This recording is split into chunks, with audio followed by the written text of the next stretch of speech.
दापोली तालुक्यातील हर्णे खेम धरण लिकेज झाले आहे। हा खेम धरण लिकेज झाल्याने हर्णेकरांचा पाण्याचा प्रश्न ऐरणीवर आला आहे। याच खेम धरणातून हर्णे गावाला पाणी पुरवठा केला जातो, परंतु आता धरणाच्या डागडुगीचा प्रश्न लोकांच्या मनात निर्माण झाला आहे। धबधबा खूप निसर्गाच्या सहवासात आहे। खूप लोक इथे भेट देतात, परंतु इथे धोका पण आहे। हा धबधबा जवळजवळ 80% कोसळण्याच्या मार्गावर आहे, तरी सुद्धा प्रशासन ह्याच्याकडे अजिबात लक्ष देत नाहीये। जर प्रशासनाने इथे लक्ष दिलं तर भावी काळात इथे पर्यटकांची संख्या वाढू शकते आणि इथल्या लोकांना रोजगारही मिळू शकतो। पण जर लक्ष नाही दिलं तर इथे एखादी जीवितहानी झाली तर त्याला जबाबदार कोण?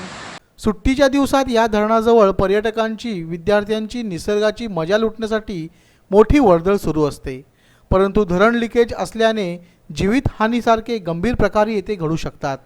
मात्र त्याला जबाबदार कोण असा देखील प्रश्न उपस्थित होत आहे। प्रशासनाने या धरणाकडे लवकरात लवकर लक्ष द्यावे हीच मागणी येथे होत आहे। हर्णे गाव हे 5000 लोकवस्तीचं गाव आहे। ह्याच खेम धरणातून हर्णे गावाला पाणी पुरवठा केला जातो, परंतु आता हा धरण लिकेज असल्याने हर्णेकरांचा पाण्याचा प्रश्न ऐरणीवर आला आहे। आता तरी शासन यावर लक्ष देईल का, हाच खरा सवाल इथले ग्रामस्थ करीत आहेत।